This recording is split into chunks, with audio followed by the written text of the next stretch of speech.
right. So, like I said,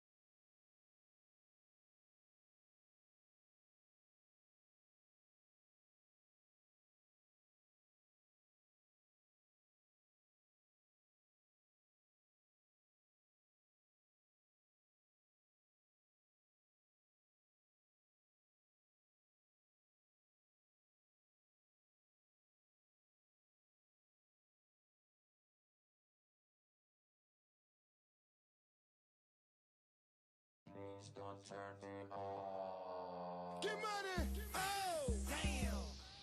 Hey! This how we do it. Remix! You know what it is, baby. Happy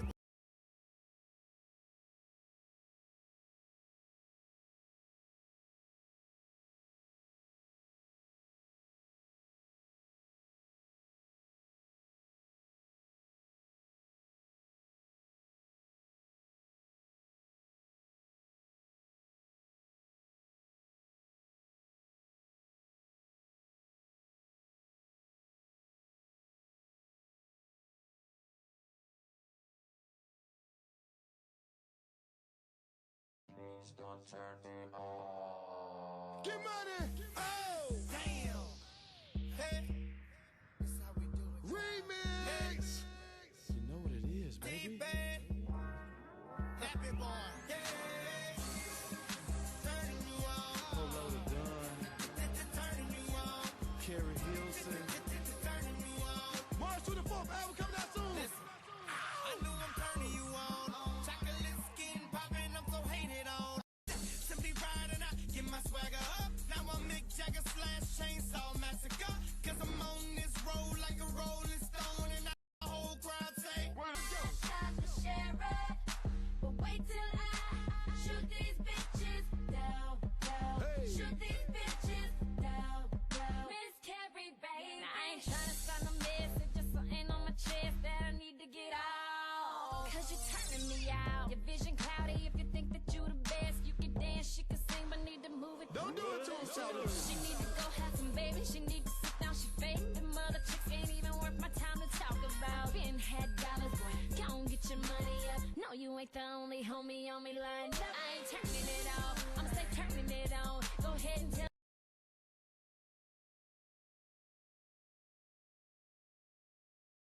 Talk about been had dollars, boy. Go on, get your money up. No, you ain't the only homie on me lined up. I ain't turning it off. Need to move it. Don't do it to him, Sheldon. She need cause you're turning me out. Your vision cloudy if you think that you the best. You can dance, she can sing, but need to move it. Don't do it to him, Sheldon. She need to go have some baby. She need to sit down. She fake. Them other chicks ain't even worth my time to talk about. Been had dollars, boy. Go on, get your money up. No, you ain't the only homie on me lined up. I ain't turning it off. I'm say turn.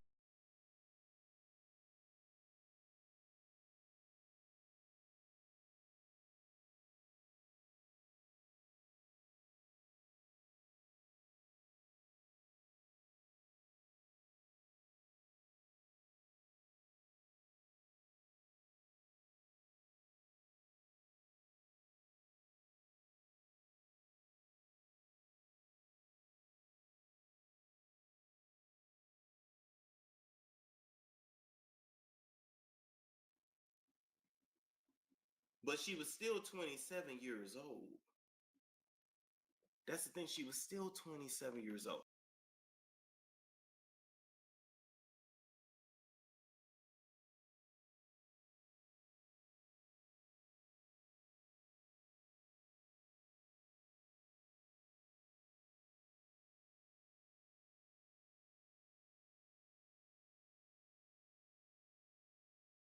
It's up YouTube and what is up, Storm Chasers? We got to get right into this Carrie Hilson story. All right, she done a interview over there on the Breakfast Club, and Carrie Hilson is talking about why she was gone from the industry for so long And let's just get right to the point, because although Carrie Hilson's music back in the day, and we still hearing her music to this day because she's a writer behind the scenes, was absolutely dope.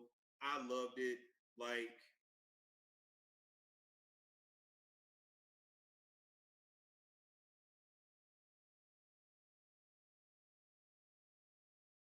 you couldn't tell me nothing about Carrie Hilson back in the day. Now, with all that being said, she's ready to get back out in the, in the spotlight and put her own stuff out and sing her own songs instead of giving it away to the girls. And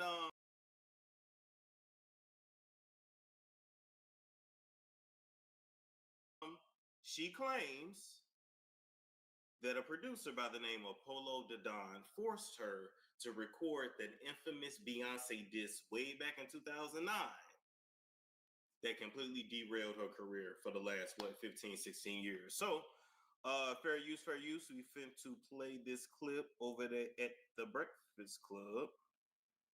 And let's go.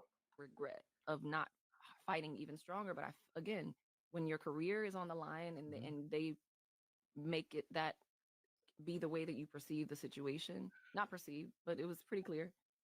But when you're that young, you're just kind of like, maybe they know better than me. right? Like, yeah. What did Timbaland say? I think he just went because they were partners. I think he just went along, but I don't remember that we involved him or that he was involved at all because he hadn't produced that record. But I wonder now, I would love to ask him, like, what did you think about that? What I do know is he went on to work with B and J, so did Polo, and tour with him, and so did Polo. And I would say Carrie the human was looking at Carrie Hilson, the artist, like, you deserve that shit. You should have fought harder. You know, I understood it. I got it. Give yourself grace, though. Absolutely. Well, it's tough to do.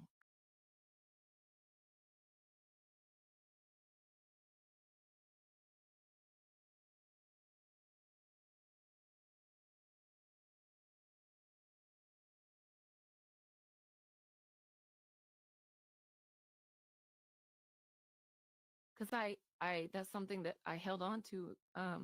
Not again. Girl, every time we together. It's okay. I got you, sis. But Miss Lauren, her wig smells like onions. First of all, thank you for making whatever me laugh. makes you laugh. Thank Yes, you. go ahead. Thank you. That was I She felt didn't say it wasn't true though, but y'all are crazy. But that is what if give myself grace. Yeah. I do now. I do. I have forgiven myself. But that's what it goes back to, the shame that I felt for so long. So I just felt like that was such an ungraceful mistake to make, or to be forced to do, and to not stand up for myself. That was the shame that I wore, was like, I should have fought harder, I should never have done it. I should never have recorded that. I should have outed them well before now. I should have, you know what I mean? And I still am protecting the writer because I feel like she might have been doing what she was told to do. I hope that.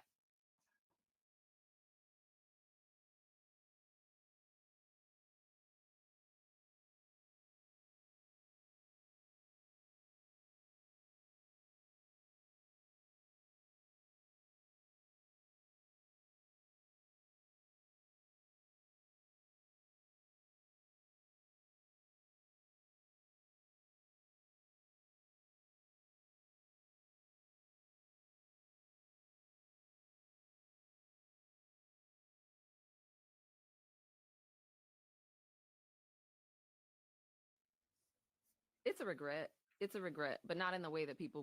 Okay, so they asked her, do you regret the Beyonce diss track that we all know derailed her career? I want to let it play through one more time before I give some commentary. Would think, because that's a song that I actually didn't write. Those are not my words. I was on tour. Polo wanted me to do a remix to Turning Me On. He had produced the record, and I wasn't, because I was on tour with Lil Wayne. I wasn't able to like lay anything down. He had been on me for a couple of weeks about we need to do a remix. Okay, so I take off. It wasn't happening quick enough for him. I take off. We fly in, and he had another writer in our camp at the time, he had her write this. So he played it for me like this is the remix, because I'm thinking I'm coming in to go write a remix to turn me on. Like the whole time I had been writing concepts, like, but I come into the studio and he plays me this verse, and I'm like, automatically, I'm like, that's I'm not saying that. That was my position. So I tried to fight him on it, and I began writing my own. That's what I did with my time there. But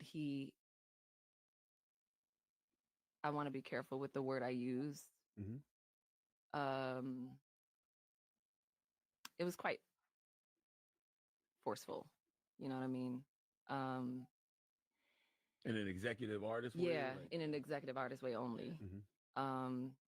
You know, involving others and kind of threatening my career in a sense, in a real sense. Like, you're not coming, because my album wasn't out yet. So it was like, you're not coming out if you don't do this. And the mistake that I made was not continuing to fight, but I was in tears. I was crying. I was adamant that I did not want to do that. And for people that don't know, you were signed to Polo. I was signed to Polo and Timbaland. Correct. Yep. In a joint venture at Interscope Records. Yep. And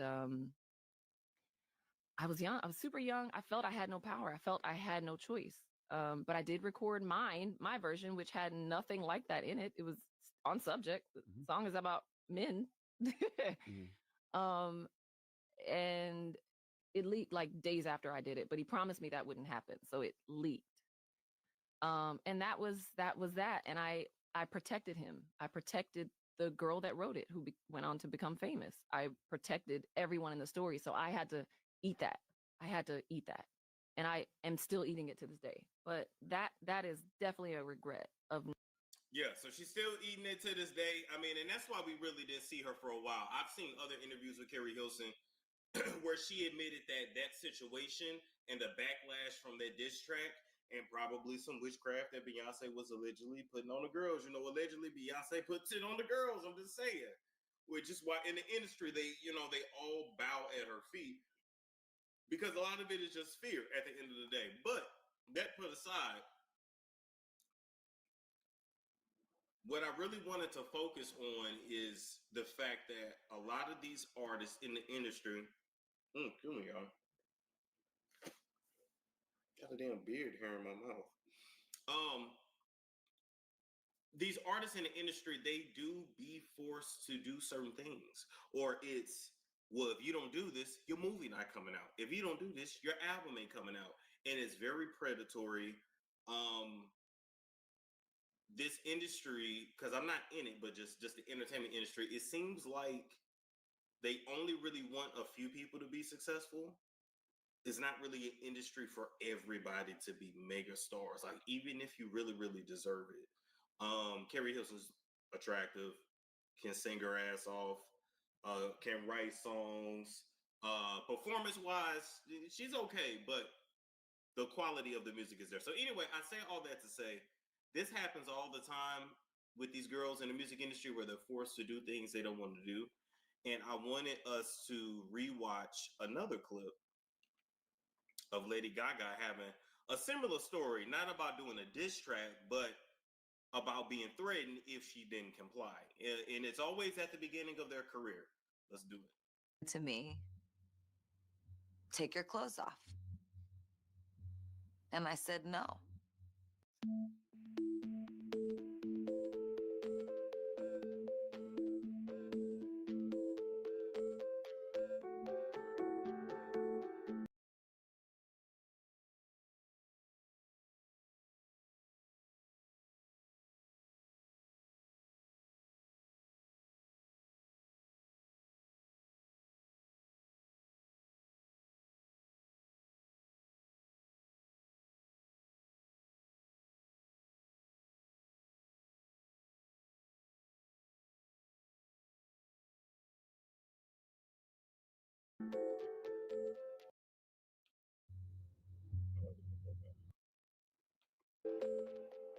They told me they were going to burn all my music. And they didn't stop.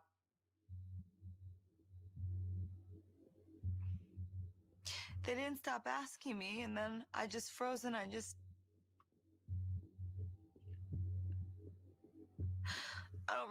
even remember.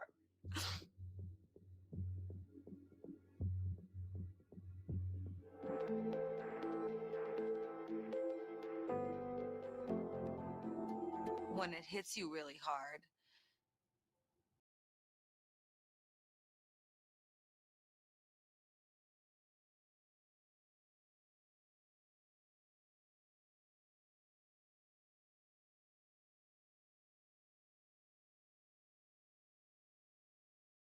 it can change you. I had a total psychotic break. And for a couple years I was not the same girl. And the part of that that she also left out is that from that encounter where she was, it's not really forced but coerced to have sex with those producers, or they were gonna burn all of her music. They of course raped her unprotected. She actually ended up getting pregnant, ended up having to get an abortion later. So it was just trauma upon trauma upon trauma. And so a lot of times with these artists, another reason why you see them go so hard and why you just see them like you're like, damn, you'll do anything for the spotlight. Well, they kind of had to. They kind of, it's a wicked industry. And if you've been through all of this, you like, ain't nobody taking my shit. I done gave up this, I done gave up that, I done been through this, I done been through that. So I'm just saying, I wanted y'all to have another example of these producers that makes these girls do all sorts of things. Now, keep in mind, all right, Keri Hilson signed a joint venture with Timbaland and Polo Dedon and Interscope Records in 2006. Okay. Now, the disc, they forced her to do the disc that was in 2009. Now, if I did my math correctly, hold up.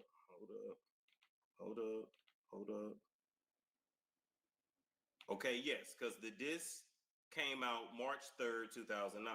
All right. Now, Keri Hilson was born December 5th, 1982. So 82 minus 2006. So she was 24 when she signed the Interscope, and she was 27 when they forced her to do that disc. Now, I said all of that to say, in the interview, Keri said, hey, I was young. I didn't really know any better. She was 27. Do y'all think at 27, she should have had enough agency about herself to not do that? Or is she still able to use the excuse of youth?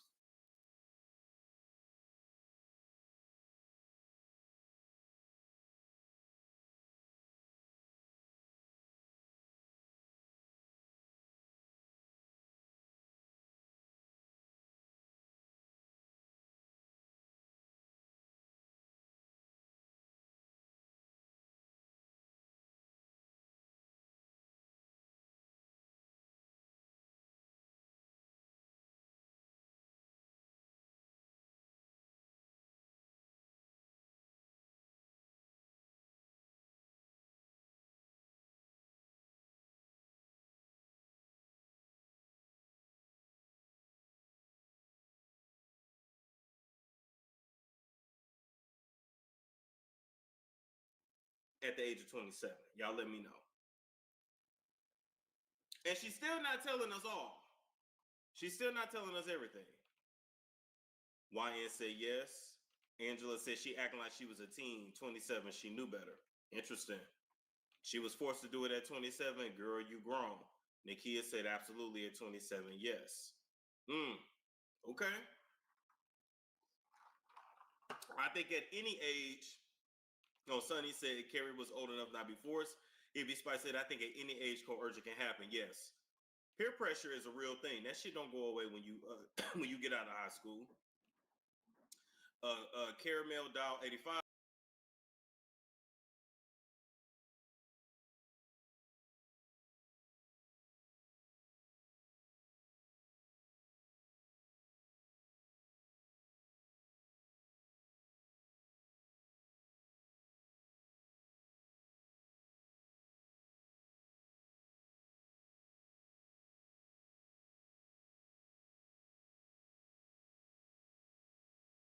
Said Keri Hilson is nothing but a jealous liar. She was also hating on Tierra Marie and got checked. Oh, I remember hearing something about that. I remember hearing some. I didn't Tierra Marie cuss her the fuck out. Allegedly. I feel like either Carrie admitted to that or Tierra admitted to that in an interview with not T-Pain, Tank. Okay. They said it's not about age, it's a power imbalance. That is true. That is true. And then you know what I always say, shit.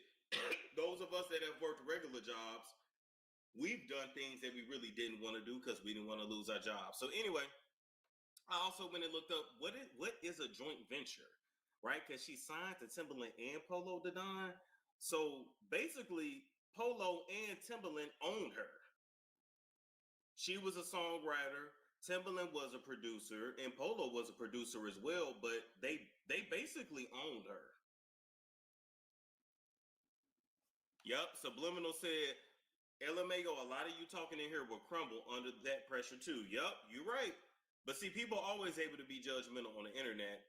Let me tell you something. People crumble up under the pressure to take the you know what. So you know damn well.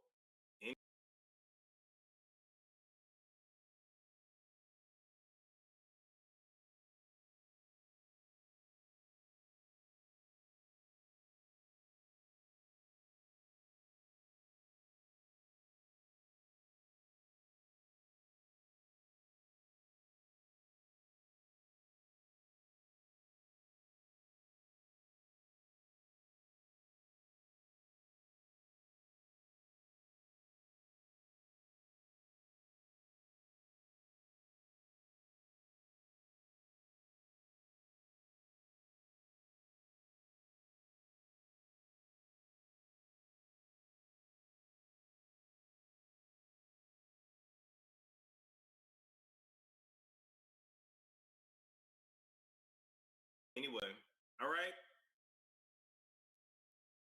So that joint venture, I think this is similar to when 50 Cent signed to Interscope and he signed to Dr. Dre and Eminem.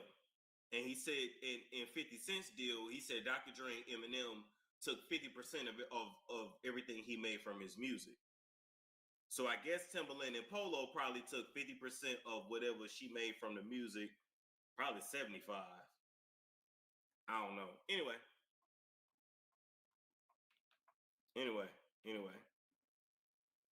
What's sad is her career was going to end once she didn't do it. Yep, it was a setup. Yes. My point is, Carrie was absolutely set up, I believe, to usher in somebody else. Beyonce taking a feature from Carrie was what sparked the beef. Oh, the feature on, was it that Usher song? No, Justin Timberlake, To the End of Time. I just realized all these motherfuckers we talking about was signing Interscope. It was a lot going on. Where is Polo now? Shit, nowhere to be found. Okay, wait.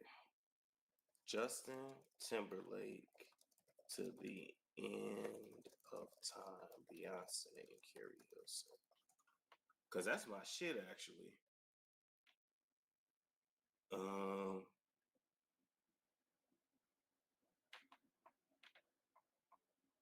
Oh no, Usher, Love in This Club. Oh, okay. Usher, Love in This Club remix. Got it. Okay. Usher, Love in This Club remix. Beyonce featuring Lil Wayne. Got it. Okay, so for Love in This Club remix, Carrie Hilson was supposed to be on this. Got it. Carrie Hilson's supposed to be on this. Beyonce took the feature. Beyonce do be taking shit now. We ain't even gonna talk about what Beyonce and her producers took from A-Marie. And then Polo must have had the idea to, okay, do a diss. Got it. Okay, now it's making more sense. But she was still 27 years old. That's the thing. She was still 27 years old. Okay, now,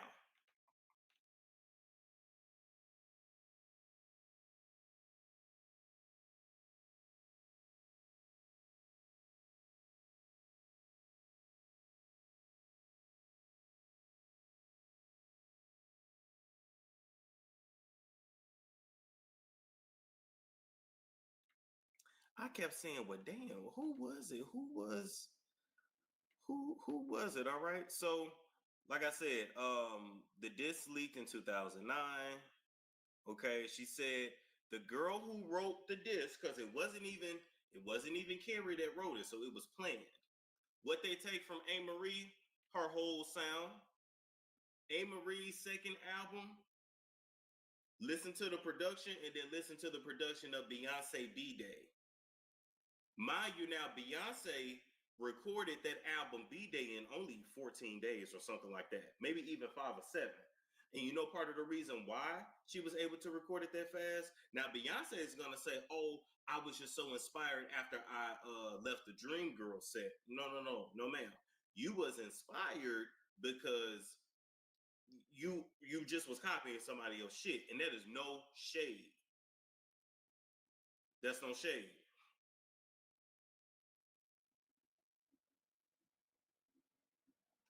Yes, the whole go-go DMV sound. Yes. Impressive did a good documentary on this. Okay. All right. So now let's go back. Okay, so Carrie said it was a female songwriter in the industry who went on to become famous. So I looked up, okay, who was signed to Polo the Don,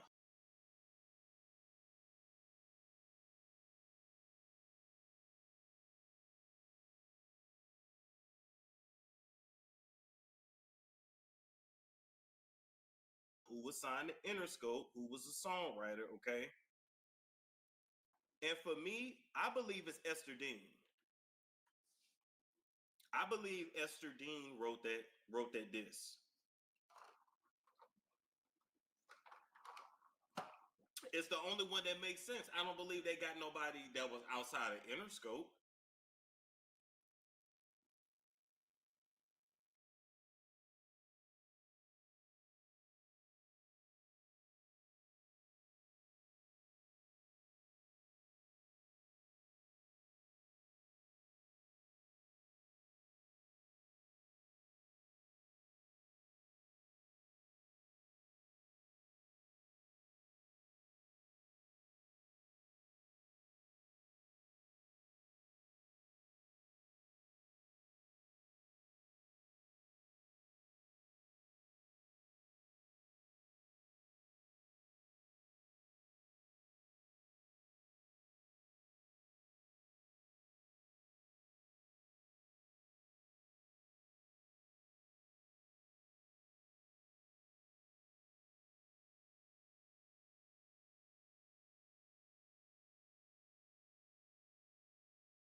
If y'all got any other suggestions, you let me know.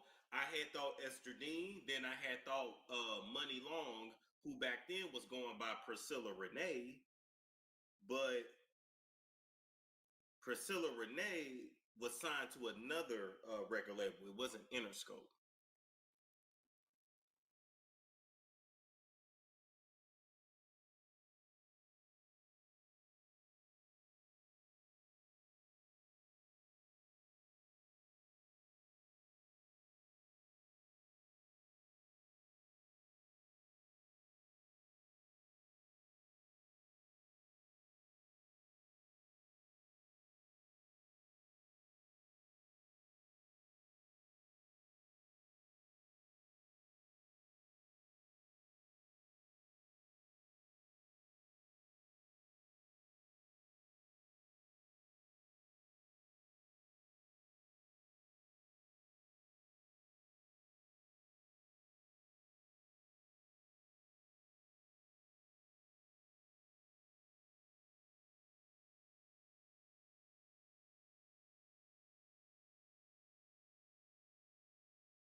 Okay.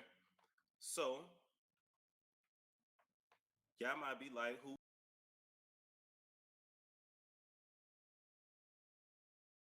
was Esther Dean? All right. Don't y'all remember this song right here? Drop it low. Drop it low, girl. Drop it low. Do it thing, do it like it do. You know, she was a little danky, a little bulldaggy. You know, we had in those 2010s, we had Esther Dean, and then we had what's the other girl that's a little danky? Dej Loaf. Dej Loaf, but she's in another lane. She's in another lane, right? So this song came out 15 years ago. Boom, 2009.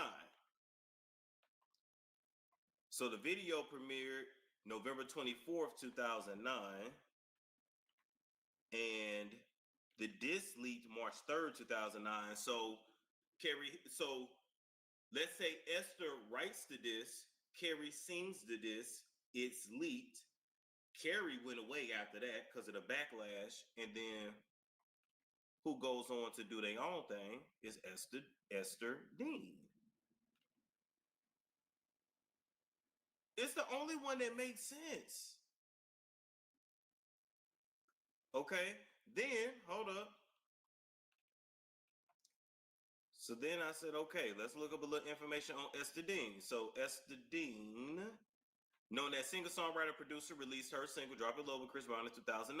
She's also co-written for Rihanna, Christina Aguilera, Nicki Minaj. Okay, she released her debut single "Drop It Low" with Chris. Okay, and the production was by Polo Da Don.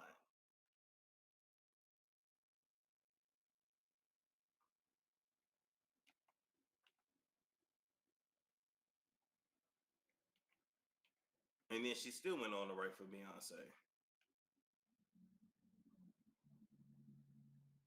I just feel like it's Esther Dean. I could be wrong, but that is my opinion. All right. Then I said, okay, well, what was her career like? What's Esther's story? Okay, singer, songwriter, record producer. She signed a deal with Zone 4 Records under the aegis of Interscope after being introduced to Polo Da Don in Los Angeles. Okay, she was known for her songwriting production skills. She initially had a publishing contract with Tricky. I don't know who the fuck Tricky is. Let's see. Who is that? Okay, she from Oklahoma. Maybe it's something out there. Then after parting ways, she relocated to LA, then met Polo Da Don. And then dropped her hit in 2009.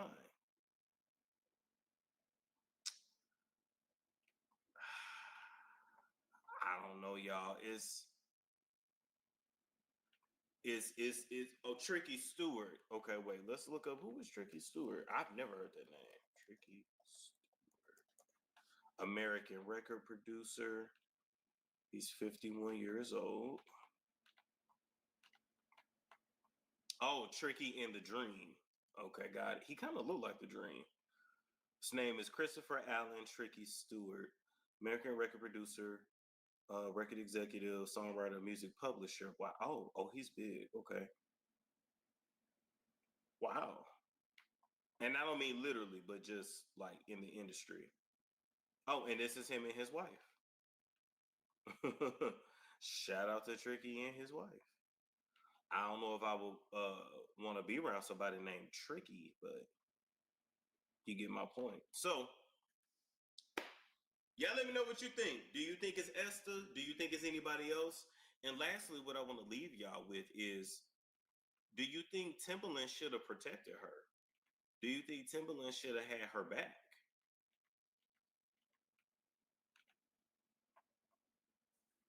Fall Guy Story, okay. Tommy Mottola even used Destiny's Child's third album to try to ruin Mariah's singles. Yes. And remember, the only reason why J-Lo had a music career is because Tommy Mottola wanted somebody to take out Mariah when he no longer was married to and had control over Mariah. And I don't know what crack Tommy Mottola gave J-Lo to ever make her think like, girl, you thought you was Mariah? You thought you could beat Mariah? And then, of course, then J-Lo went on to Diddy when she had to rebrand and, get her black card. She wasn't Timbaland's muse, so he wouldn't be inclined to. Got it. Timbaland said he wasn't messing up his bag for Carrie. Ooh-wee. Ooh-wee. Tommy was petty as fuck for that. Yeah, but he should have got somebody that could actually sing. J-Lo was seriously delusional. And you know what it is, too? I bet Tommy Mottola felt like, shit, bitch, we can make anybody a star. He probably told Mariah that lots of girls can sing. You're nothing special. We can make anybody a star. I bet you Tommy Mottola said, you know what? I'm going to take a bitch that can't sing and I'm going to turn her into one of the greatest artists.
So one of the hottest topics on my channel used to be the downfall of Adam 22 and the dismantling of his brand No Jumper. Basically, No Jumper completely imploded back in 2023, not only losing some of their most popular talents, but also creating this never-ending beef between Adam and the at the time recently departed. Paid for the funeral as soon as it happened, just because.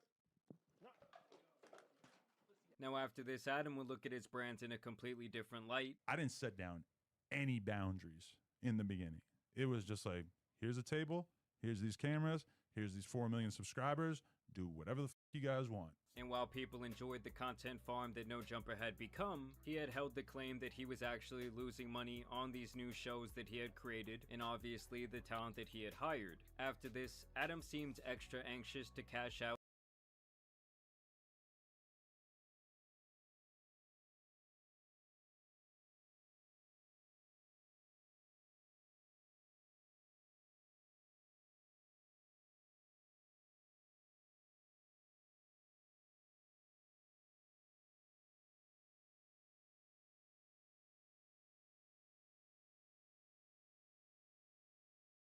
and completely changed the way that he was operating, hiring some new talent while retaining some other guys, and really just trying to keep No Jumper's head above water. And I feel like the real desperation would not start until his wife Lena announced that she would be appearing in an adult video with corn star Jason Love.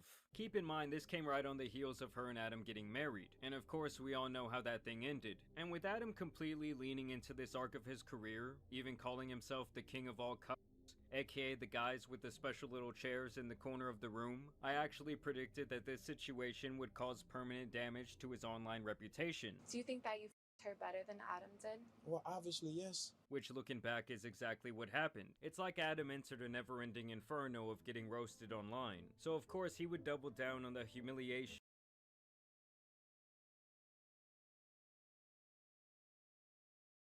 and the attention by hosting a web show giving away his wife to the man of his choice. We're gonna get you out of the situation. Right, but the whole idea is that we're gonna do it together. Just went there and just pulled my pants down and showed my French baguette to Lena and Adam. But I had to bring, I don't think he wanted. Now this pretty much ended the same way, only this time Adam would actually cross swords with Dude. Now since then, Adam had not really been worth talking about. Honestly, his antics just got stale after he showed up on stream wearing a G-string.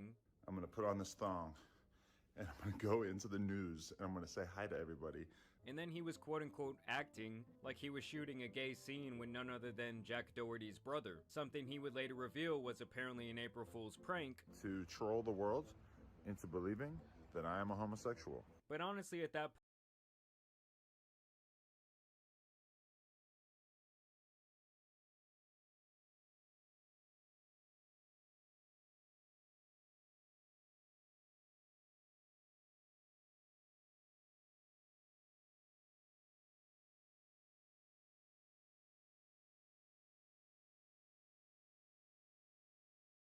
point, I don't think anyone really cared enough to be tricked. And now apparently Adam has been struggling financially, or at least No Jumper. Recently they were actually sued by 2 former employees at his company who alleged some sort of discriminatory termination.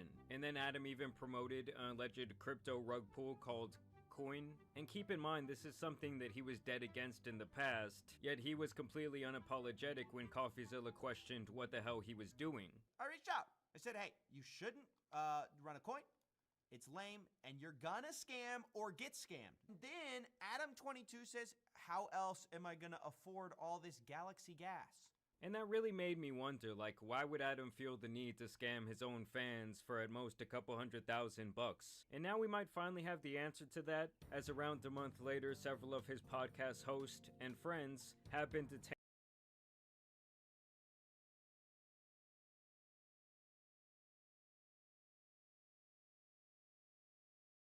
in a large-scale gang sweep, and even Adam himself had some sort of contact with the feds as well. I made it 41 years into this life before I had involvement, conversation with federal agents. And now Adam made this video claiming that No Jumper has gone completely broke, but some actually believe this is to avoid paying possible legal fees, or at the very least that he is lying with an agenda. Alright guys, so here we are on the actual video where Adam claims that No Jumper is going broke. Apparently they're having some sort of logistical issues, and some other unexpected expenses have come up that are basically killing his business. So there's something that I've been hiding from you guys. No Jumper is going broke. I know that might sound crazy. Between both of our YouTube channels last month, we got over 25 million views. We're doing well on Facebook and Snapchat.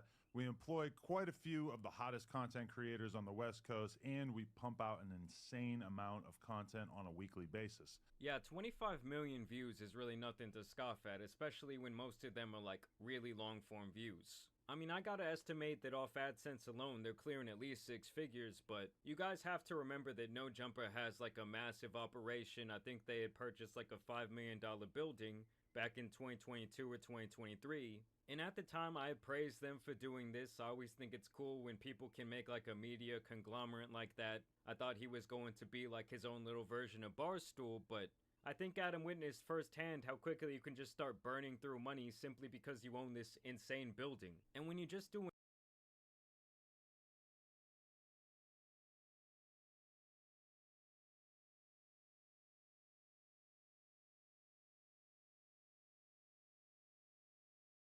in a podcast, like, do you really need all of that? Like, I get that it looks cool, I get that you want it to be like maybe the next Barstool, but that business model, especially in this economy, is just really rough.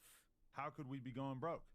Well, let's start here. We expanded too much during COVID at just about the exact moment that our revenue streams all took a hit. We hired a whole bunch of editors and other employees, and we bought a huge office building that cost us almost $4 million, thinking that the growth that we were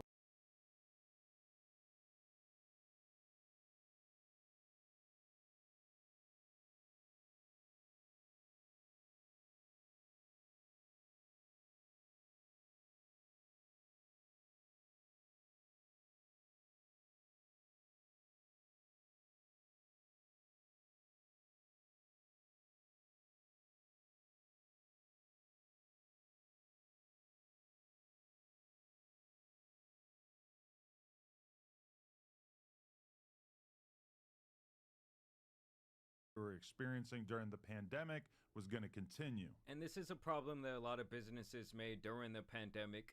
They thought that because people were at home and people were feeling good spending their stimmy money, back before inflation, that, oh, these sales are going to last forever. And now that the economy has essentially flipped on its head, well, a lot of these businesses just cease to exist. Our YouTube numbers, which had doubled or even tripled, gradually returned to normal. Our Snapchat and Facebook numbers, which had exploded during COVID, sometimes even hitting 6 figures a month, shrank by about 80% or more. Our Patreon, which was... Yeah, I mean, at that time, I was getting contacted by a couple of reps from Snapchat that wanted to take what I was doing on YouTube and basically make a series, for the Snapchat stories or whatever. And they were telling me, like, oh, we can offer you double your YouTube revenue. Apparently, the numbers were insane. Almost like when Twitter first announced their Twitter Blue program, they were paying out a lot of money, but over time, the model was just not sustainable once you keep letting more and more people in. Was absolutely killing it for a year or two when we were doing uncensored, aka nude interviews with up-and-coming superstars like Kazumi and Sky Bree. Fell off quite a bit with the launch of Plug Talk and a decreased interest in seeing us interview stars. I mean, let's be honest for a second, guys. No one is watching Korn so that they can know about the girl's personality. No one's saying, oh, I wonder where she wants to get taken for a date. I wonder how she got into this industry. Was there trauma involved? Of course. And the other thing to me is there really that many people out there that want to see Adam getting busy on camera? Like, I get that his girl is like the focal point of the Korn business that they do, but at some point aren't these people going to be like, yo, we're sick of Adam. We don't want to see him on that orange couch no more. As a matter of fact, if you've ever paid for one of his films, I'm looking at you completely sideways. You might recall that the channel took quite a hit when approximately 8 of our hosts left the platform in March of 2023.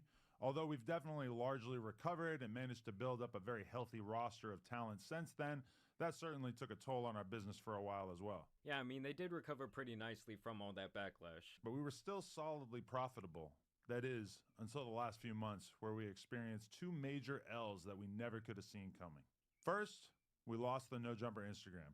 After almost 10 years of building it up and essentially no strikes on our account, we got taken down one day and we still have absolutely no idea why. We were bringing in a very solid amount of cash monthly.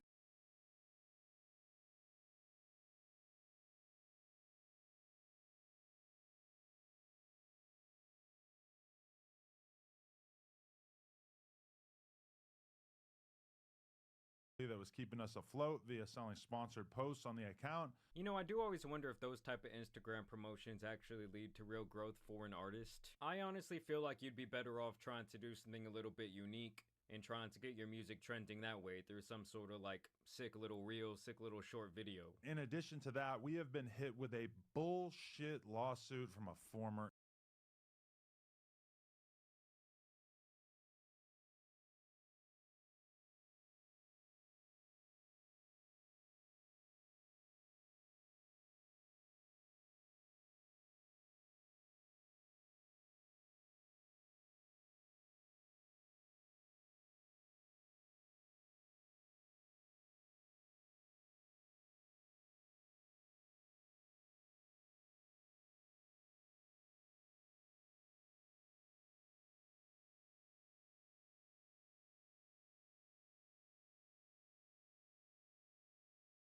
employee. Now, essentially everything in this lawsuit is completely fictional, and every lawyer that I've spoken to about it has described this as basically an extortion attempt, but it's still cost us a ton of money already, and it's expected to cost us many hundreds of thousands of dollars to see this through to completion. Is my mic on? God Oh damn. my God. I mean, yeah, I've heard that those legal fees will drain you quick. I mean, I That's would so think if they're fucking spending annoying. hundreds of Thank thousands you. of dollars on this, it must be somewhat serious. And yeah, this is apparently the court case right here. And so yeah, apparently this Riley Garcia and this Yuri guy, who I think I remember, are What the suing No fuck? Jumper, Adam, somebody named Josh, and somebody named Nicholas. So yeah, they're basically saying that No Jumper and Adam right here are responsible.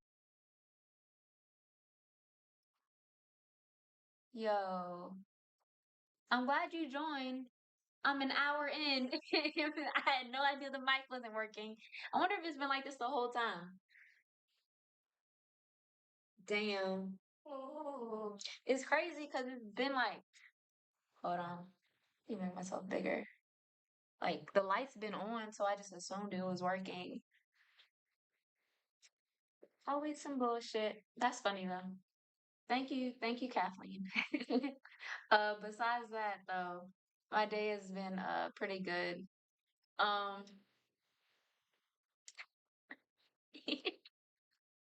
that's funny. Okay, what was I gonna say? Besides that, my day was pretty good. I didn't do much today. I just went to work in the morning and then uh I came home, walked my dogs. They're in the back. Hold on. He's looking at me. Bitch, where are you from, girl?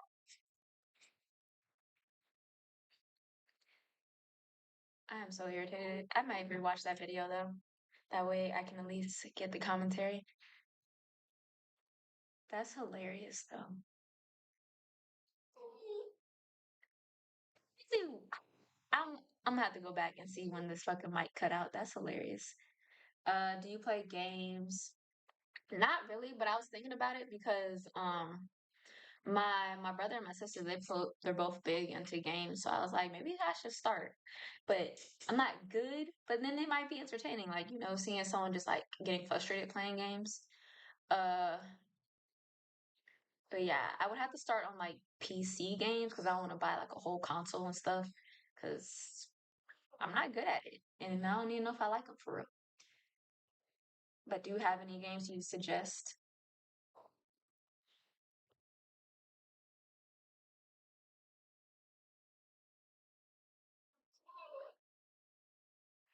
Are there any games you like to play?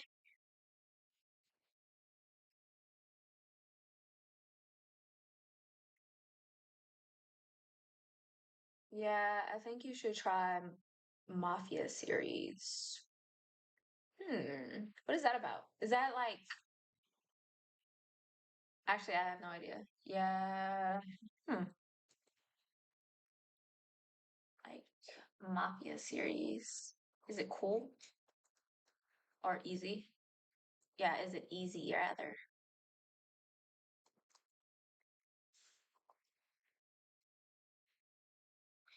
Okay, I looked up Mafia series and it's just coming up like TV shows. Hmm.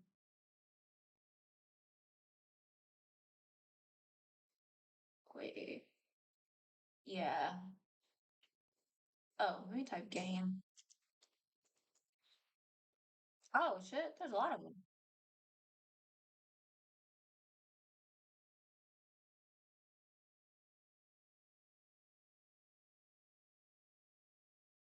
Is there a version?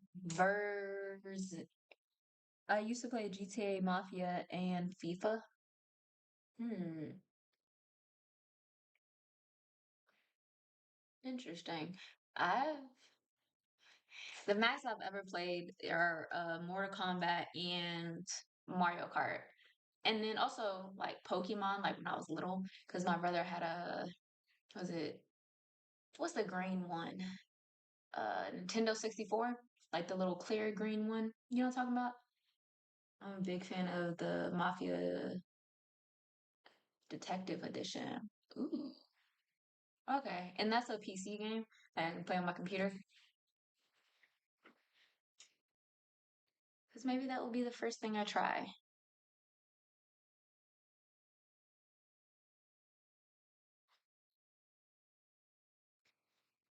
Hmm. Yeah, PC game. Bet. Yeah, no. I hope it's easy to play. All right. Maybe that will be the next thing I try. Is it a multiplayer game or you have to play by yourself? Or is it like online player? I don't know. Like, do I need to get like some people to play with me?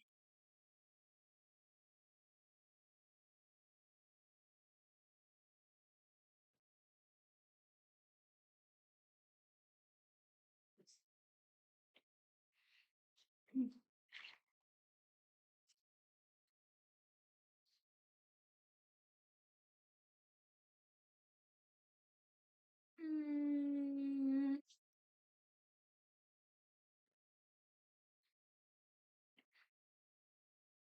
okay. How much is this game? By the way, I have to drop a follow to catch more awesome content. Oh, great. Sub goal met. Yay. 30, 30, 30 for 30. But okay, I'm gonna play Mafia Detective Edition. That might be my next stream. Depending how much is this game?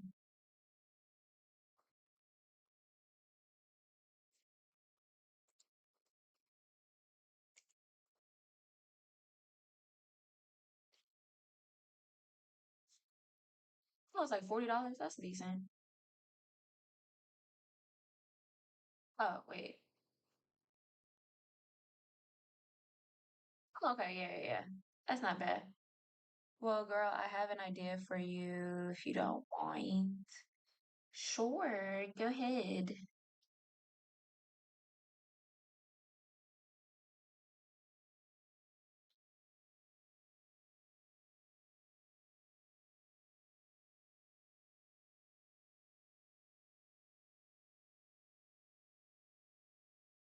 I don't know if I'm delayed.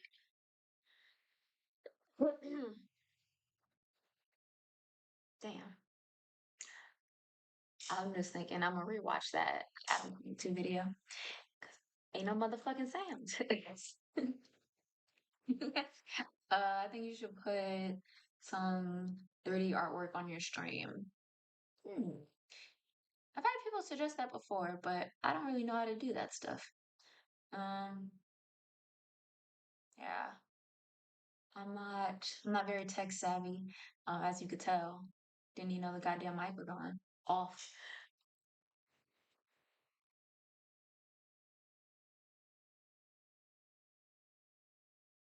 But I do think that's a good idea. I'll probably look into it to try to do it eventually. Because I do think like having like emoticons and stuff would be cool. At least like I think with like my face, different expressions would be entertaining.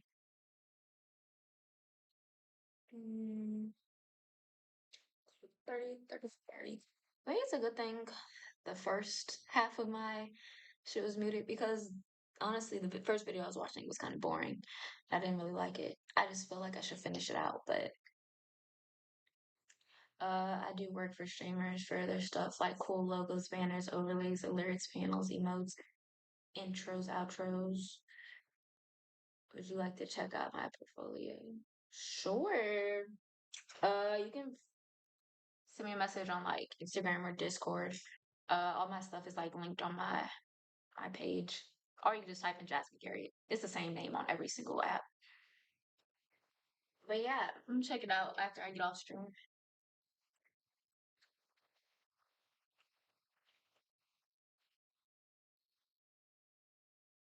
Because I do think a cool intro and outro would be cool. I like when people have like the cool drawings, like when like the stream is about to start or the stream is about to end.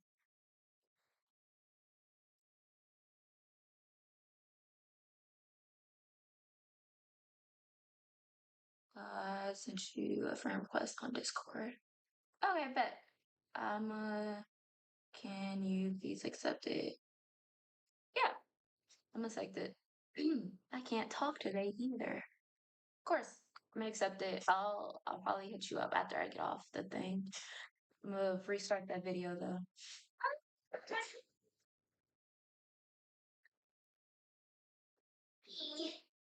Ugh. Damn.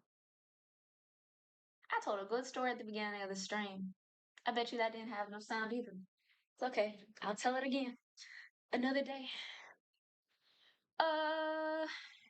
Well, thank you, Kathleen. You can stay or join for the rest of the time, or just hit me up. I'll hit you up after this to see your work. Do you have an Instagram though? That way, like, do you have examples of it, or is that way at least I can see what you're doing? But yeah. What was I gonna do? Oh, back to the video. I'm gonna start over. Yeah, I have Insta. Okay. Like an Instagram like of your work, or is it, you know?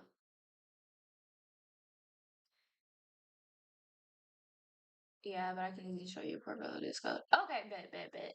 That works. But yeah, I'm gonna go back to the video. We're gonna start it over because the motherfucker's on mute. Deep breaths. All right. This is the end of Adam 22 and No Jumper by Jamari. So one of the hottest topics on my channel used to be the downfall of Adam 22 and the dismantling of his brand No Jumper. Basically, No Jumper completely imploded back in 2023, not only losing some of their most popular talents, but also creating this never-ending beef between Adam and the at the time recently departed. Paid for the fucking funeral as soon as it happened, just because. He pussy. Why he swing? Why is he throwing drinks? Now after this, Adam would look at his brands in a completely different light. I didn't set down any boundaries in the beginning. It was just like, here's a table, here's these cameras, here's these 4 million subscribers, do whatever the you guys want. And while people enjoyed the content farm that No Jumper had become, he had held the claim that he was actually... Wait, that's confusing. How did he get the following to begin with? Like, I figured he got the following from the content he was pushing out. Losing money on these new shows that he had created, and obviously the talent that he had hired. After this, Adam seemed extra anxious to cash out and completely change the way that he was operating, hiring some new talent while retaining some other guys, and really just trying to keep No Jumper's head above water. And I feel like the real desperation would not start until his wife Lena announced that she would be appearing in an adult video with corn star Jason Love.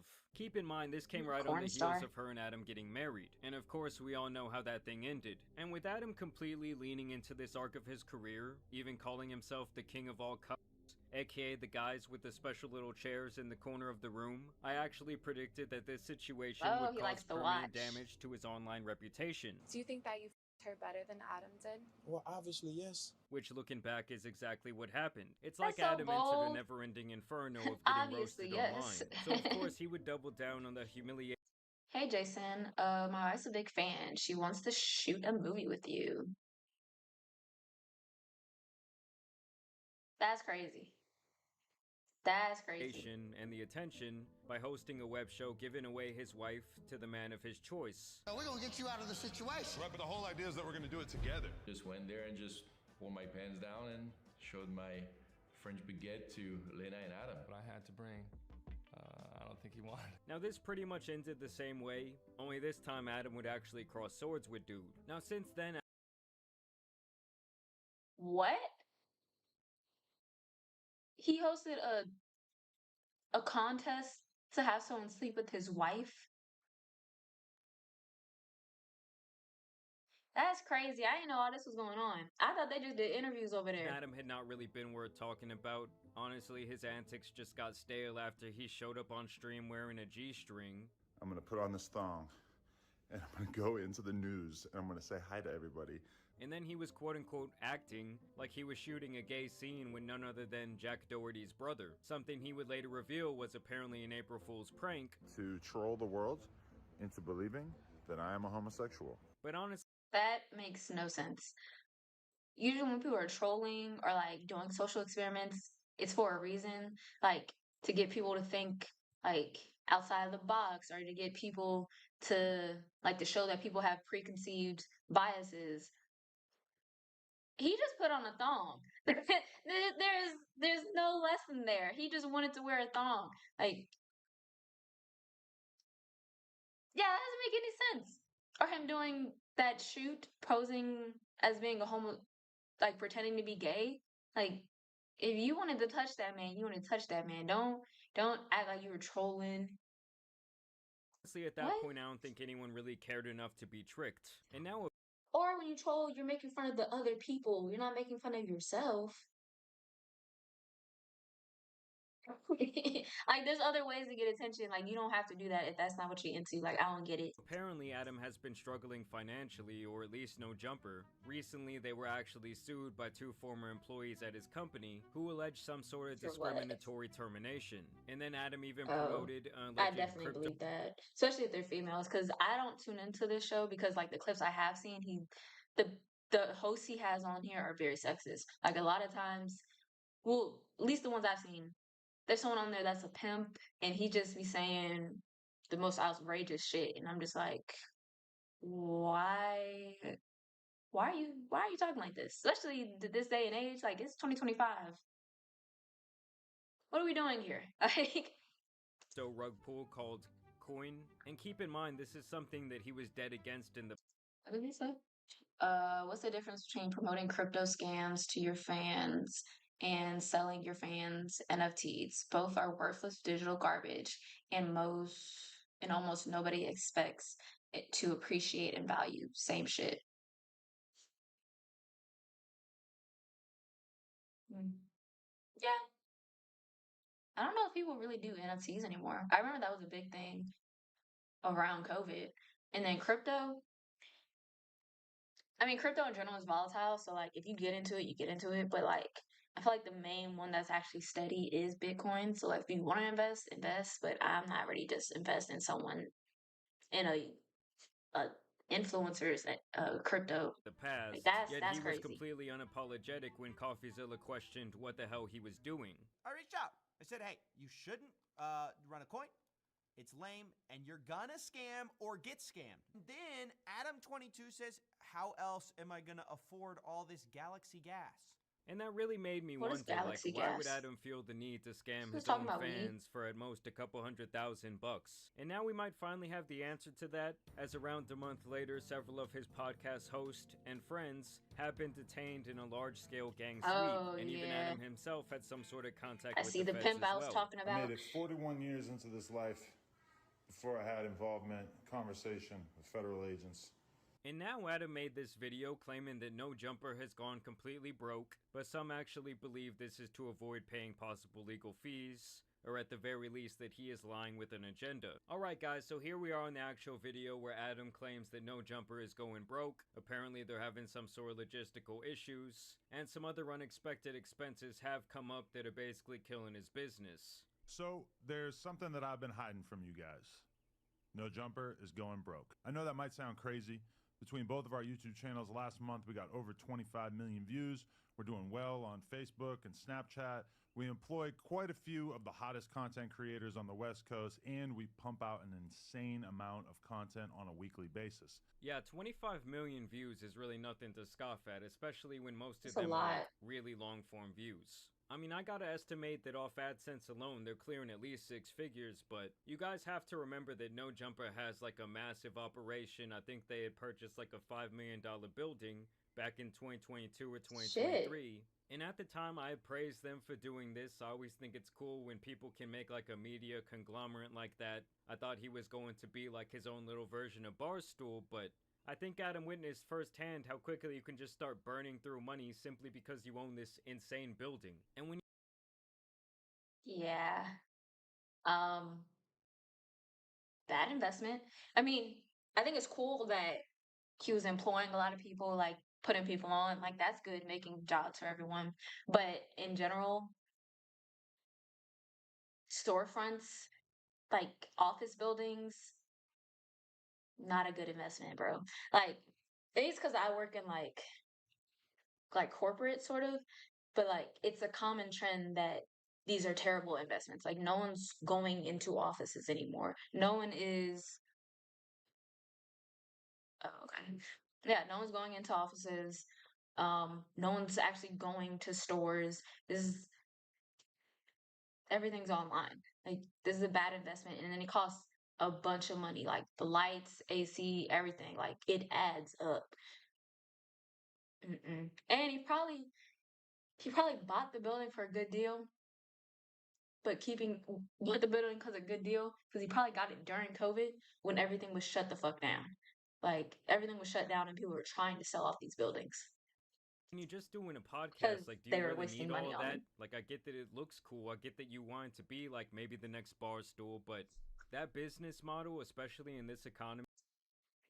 And he probably could have got a much smaller building for what they're actually doing. Like I really don't tune into all this stuff. So like maybe it was necessary. Like maybe I'm confused. But if he's just doing like podcasts and stuff, why does he need a giant building?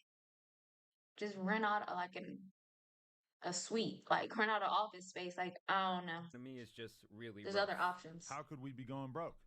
Well, let's start here. We expanded too much during COVID at just about the exact moment that our revenue streams all took a hit. We hired a whole bunch of editors and other employees, and we bought a huge office building that cost us almost $4 million, thinking that the growth that we were experiencing during the pandemic was going to continue. And this is a problem that a lot of businesses made during the pandemic. They thought that because people were at home and people were feeling good spending their stimmy money, you know, back before inflation, that, oh, these sales are going to last forever. And now that the economy has essentially flipped on its head, well, a lot of these businesses just cease to exist. Our YouTube numbers, which had doubled or even tripled, gradually returned to normal. Our Snapchat and Facebook numbers, which had exploded during COVID, sometimes even hitting 6 figures a month, shrank by about 80% or more. Our Patreon. That's an insane amount of money. But everyone was at home. Of course, your views went up. People were looking for entertainment, something to watch at home. Like, everyone back to work now. Of course, that's gonna go down. Like, I don't know. I think it's weird when some people. I mean, I guess they thought COVID was gonna be like a permanent thing. But like, if you look into like research about like pandemics, like there's been other ones before, like outbreaks in general. Stuff surges, like things like at home care, you know, masks, whatever, entertainment. But then it goes back down. Like it's just a natural like flow of things.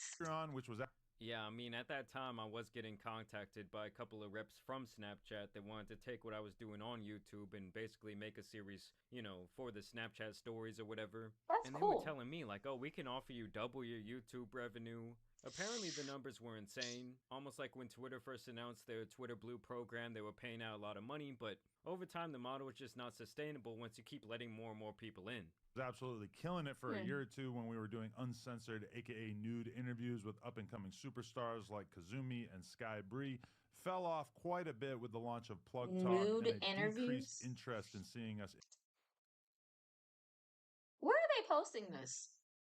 Because you can't show nudity on YouTube. So like, is there another platform that they're actually showing these women naked? Oh, they probably post on OnlyFans, right? That's the other option. Interview stars. I mean, let's be honest for a second, guys. No one is watching corn so that they can know about the girl's personality. No one's saying, no, I wonder Great where point. she wants to be taken for a date. I wonder how she got into this industry. Was there trauma involved? Of course. And the other thing to me is there really that many people out there that want to see Adam getting busy on camera? Like, I get that his girl is like the focal point of the corn business that they do. But at some point, aren't these people going to be like, yo, we're sick of Adam. We don't want to see him on that orange couch no more. As a matter of fact, if you've ever paid for one of his films, I'm looking at you completely sideways. You might recall that the channel took 'Cause quite a who hit is when paying for approximately 8 corn? of our hosts left the platform in March Classic of moment. 2023.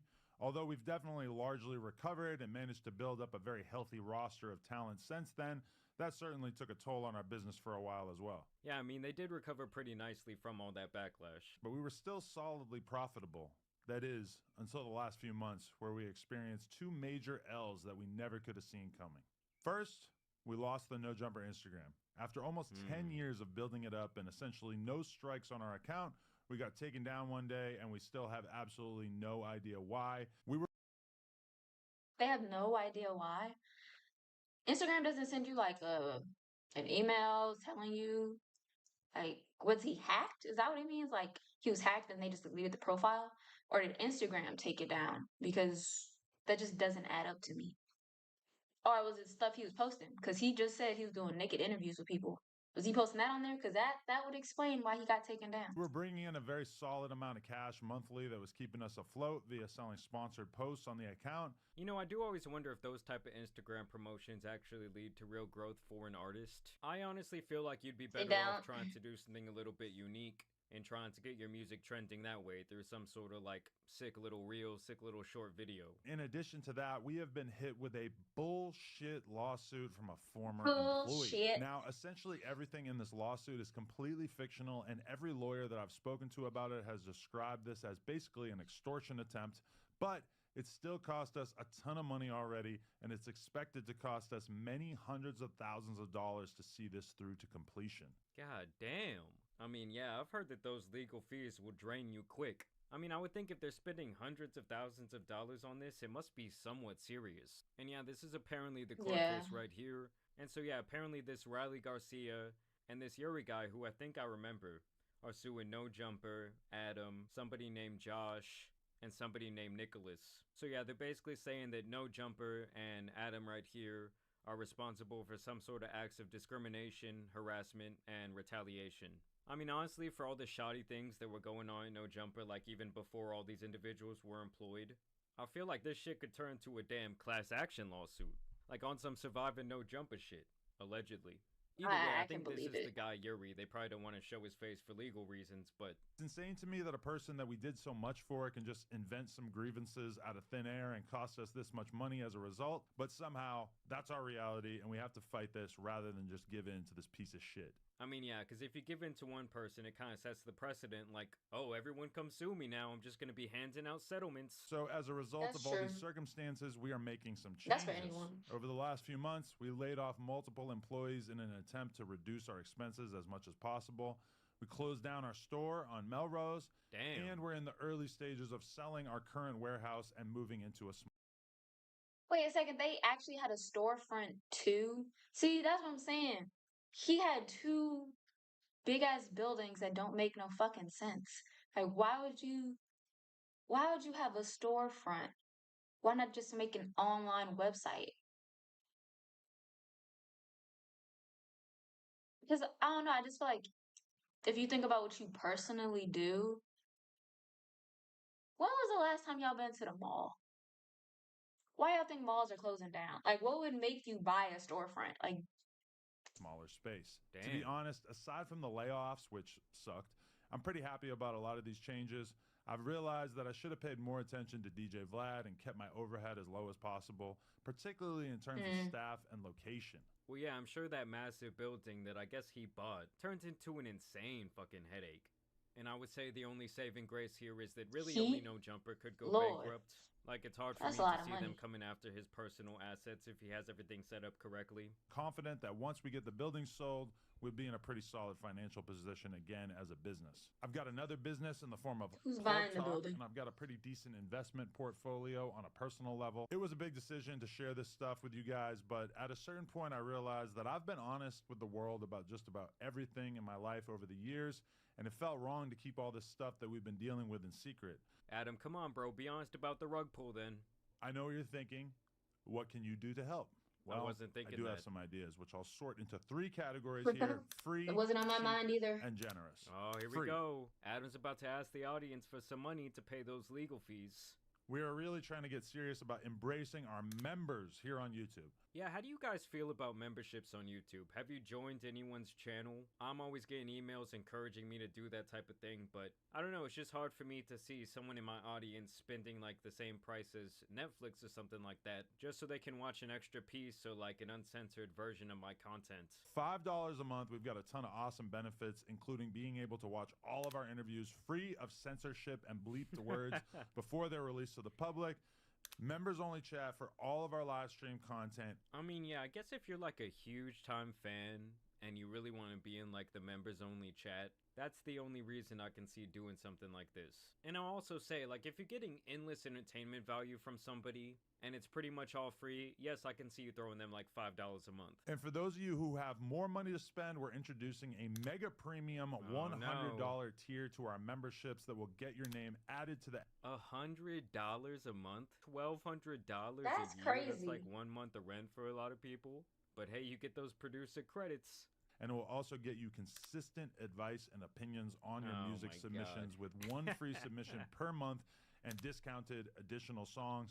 Honestly, if you are a young up and coming artist and you have $100 to spend on your career, this is not where I would put it. I remember back in the day, No Jumper would always do these Yeah. like listening to your music live streams where maybe like 10, 15,000 people were tuned in and they were just playing different people's music who would send them $100.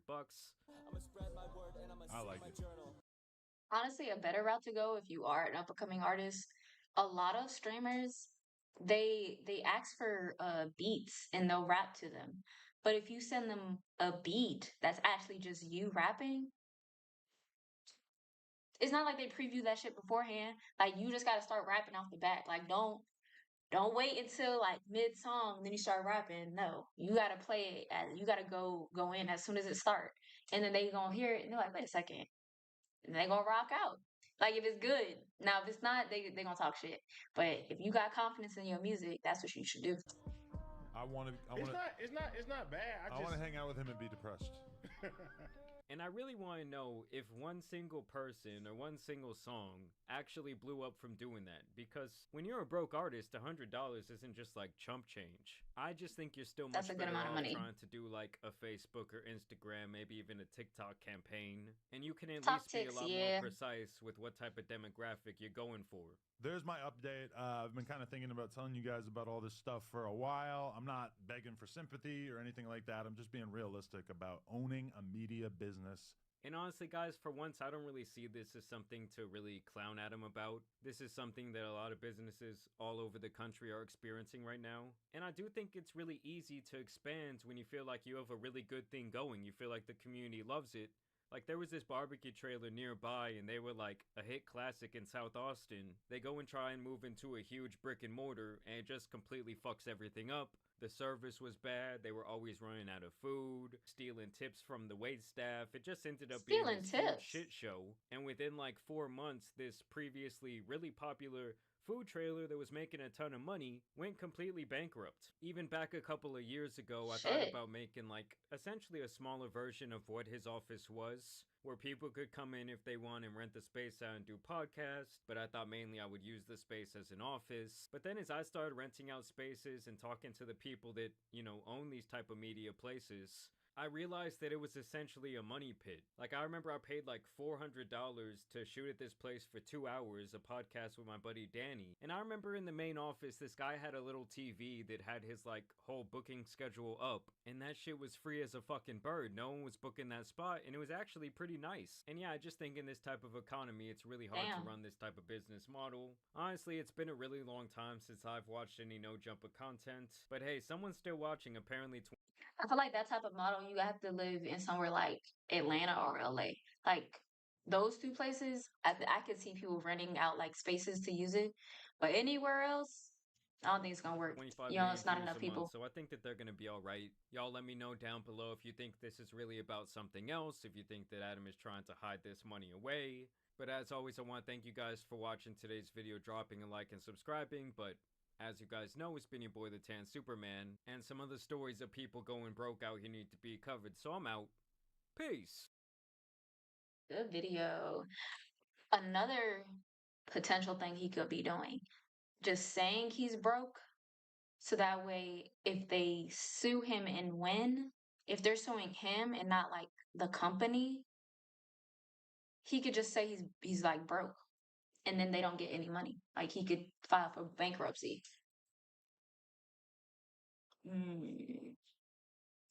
Good ideas, actually. All right.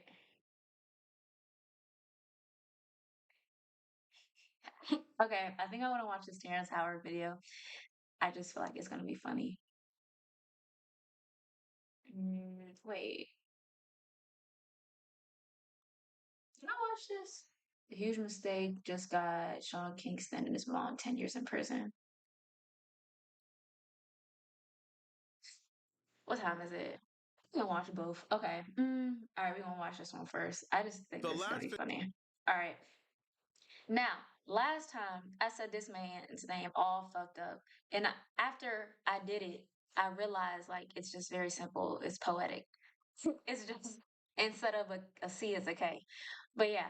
All right. This video is by Poetic Flacco. This huge mistake just got Sean Kingston and his mom 10 years in prison. Good Lord, that's a long time. The last 15 minutes of fame of Sean Kingston's career is officially over, but that's not even the worst of his problems. Sean Kingston is facing almost a decade in jail, and he's the reason why his mama is currently in custody facing a decade in jail as well. Wait, he's the reason? Okay, so I just seeing stuff on Instagram, Twitter and shit, but someone was saying she's been a scammer for a while. Like way before Sean started scamming, and then they just eventually started doing that shit together. And I was like, damn. And I was thinking, would y'all, like, given the chance, would y'all take the rap for your mom? Like, let's say she's scamming, and you ain't got nothing to do with it. She get 10 years in prison, but then like she asks you, like, hey, like, can you say it was me? Would you do it? Because I don't know. I feel like the nice answer would be yes. And I love my mom. But she gonna have to do that time. She gonna have to do that time. Like, why was you scamming? Like, why you ain't ask for help? Like, what's going on? Like, you just doing this for fun? Because you don't need the money. Like, you could have asked me for help. Like, there's just so many options. Or like, that shit is just wild. I ain't. Yeah.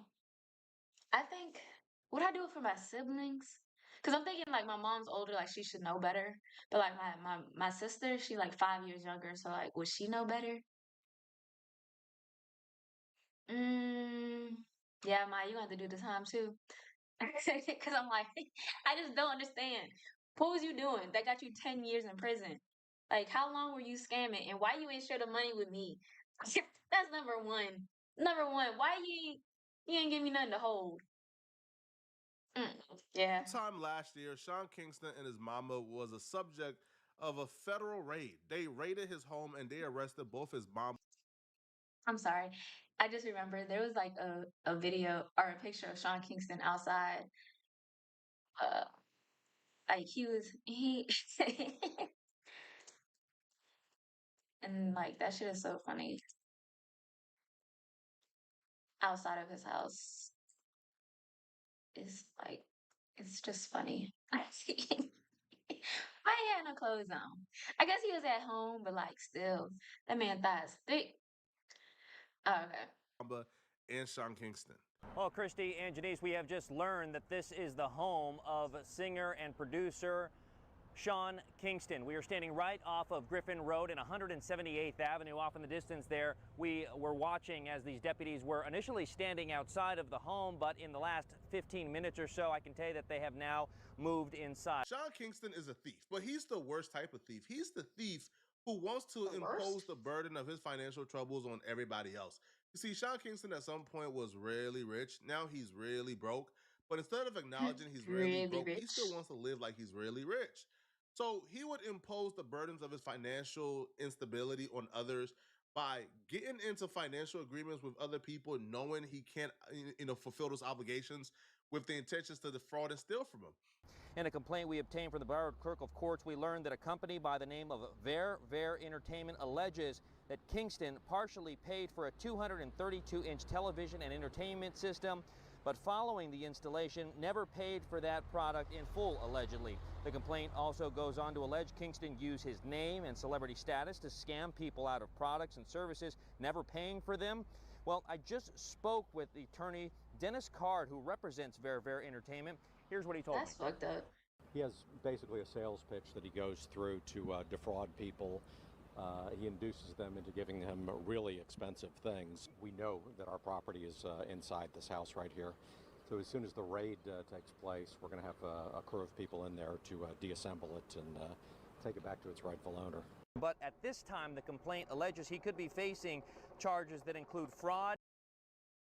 Also, did y'all hear at least last year when this first came out, people was saying he was scamming people by telling them that he had another song with Justin Bieber coming out, like he was gonna like have the money But I'm just like, why didn't y'all just look him up? Like, when's the last time this man dropped some music? Like, why did they think? I don't know. I guess like scams, like if you just think the best of people, then you can easily fall for a scam. But like, I don't trust niggas. So anything someone tells me, I'm automatically doing my own research. Like if Sean Kingston was like, yeah, like I can pay you back. Like, how? How, sir? Like, you ain't dropped music in 10 years.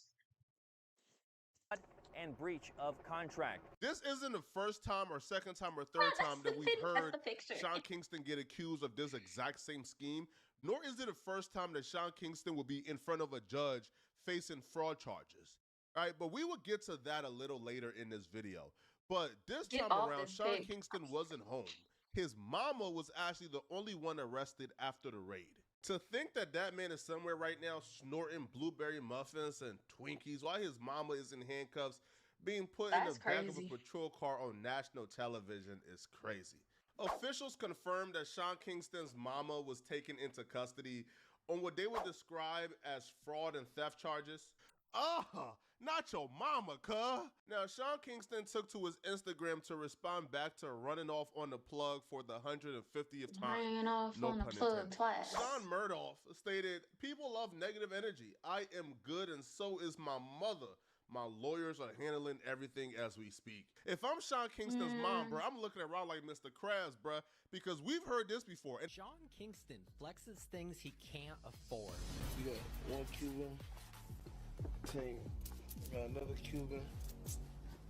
Y'all saying I own jewelry. Why I still got it then? Turns out he never paid for these. He also bought $300,000 worth of jewelry with bounced checks. Yikes. And when he was asked about it, well, he just blamed the store. These people are very, very money hungry, and they only look at clients as a dollar sign, and that's not right. And if that wasn't enough, he did it again.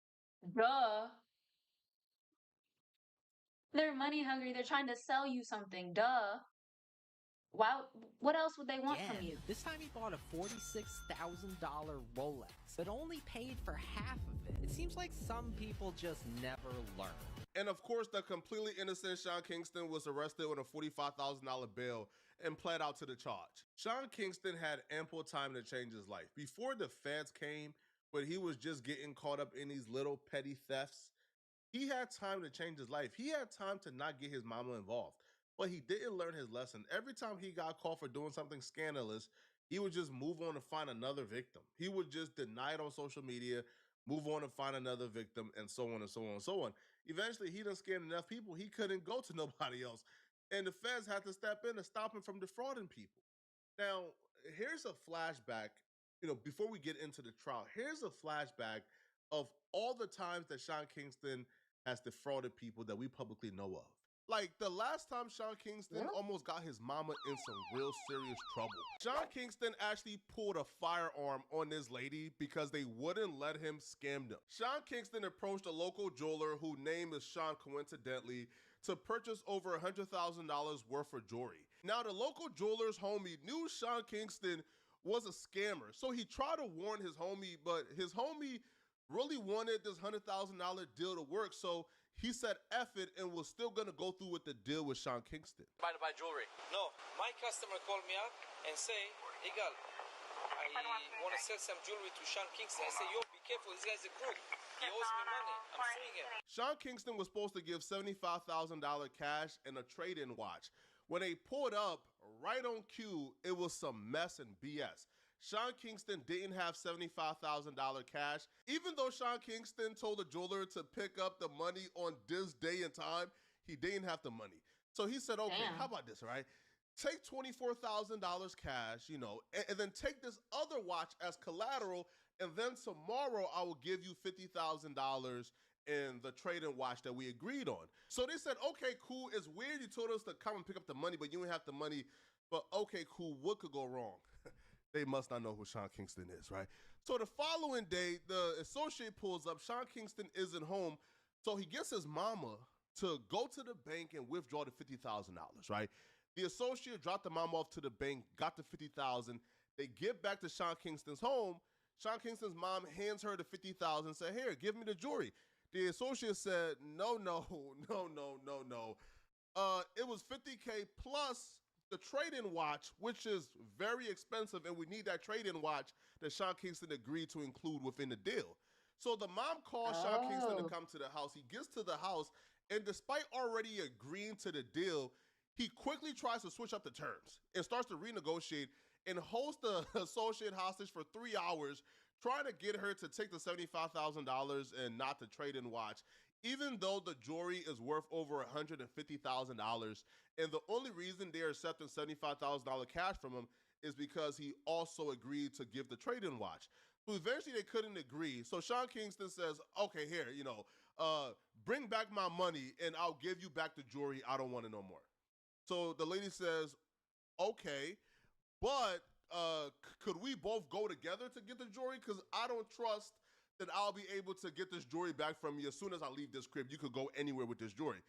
So they drive back downtown for them to retrieve the $24,000 from Sean Kingston, and this is where the lady would take over the story. I'm sorry, how are you?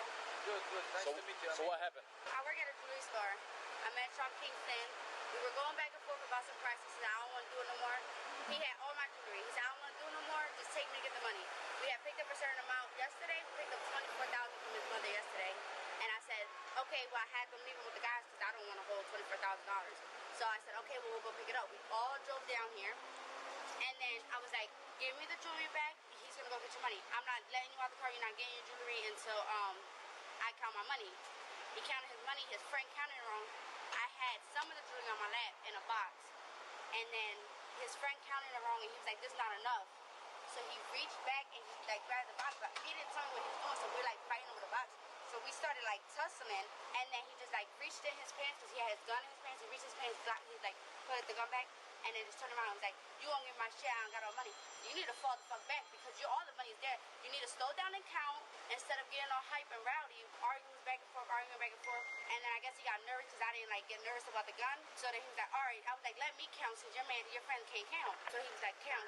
I counted, it came out right, and then he was giving me a hard time getting the jury. I got the jury, and I just got out. I just left. But every time, literally every time, That's crazy. he just finds a way to get out of these situations.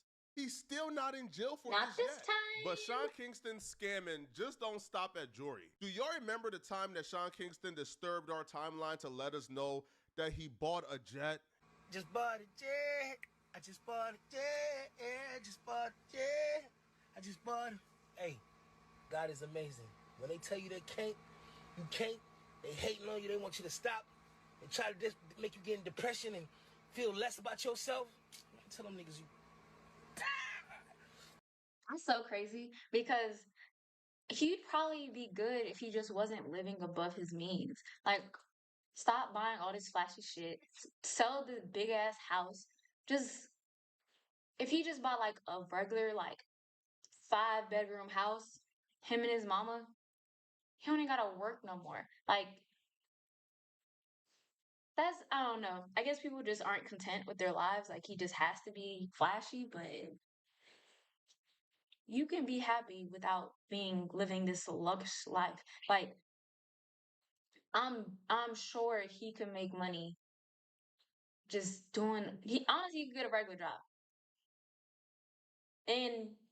or just do content. I'm sure someone will watch this nigga. He's famous. Hey, I ain't gonna lie, it's a blessing though. You did. You see that? You see that? I got rooms on room, man. This shit whole.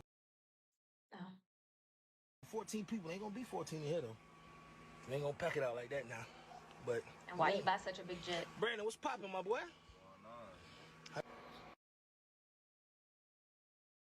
Sean, leave God out of this, man, please. But it turns out, surprise, surprise, he tried to finesse them folks too for their jet. Time of how Sean Kingston scammed me and my company.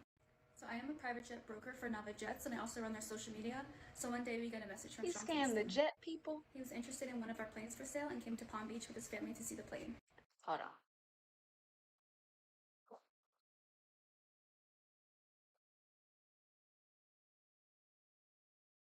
Wanna go there too? Okay, stay your ass down there then. Nigga. Here, you can have this one.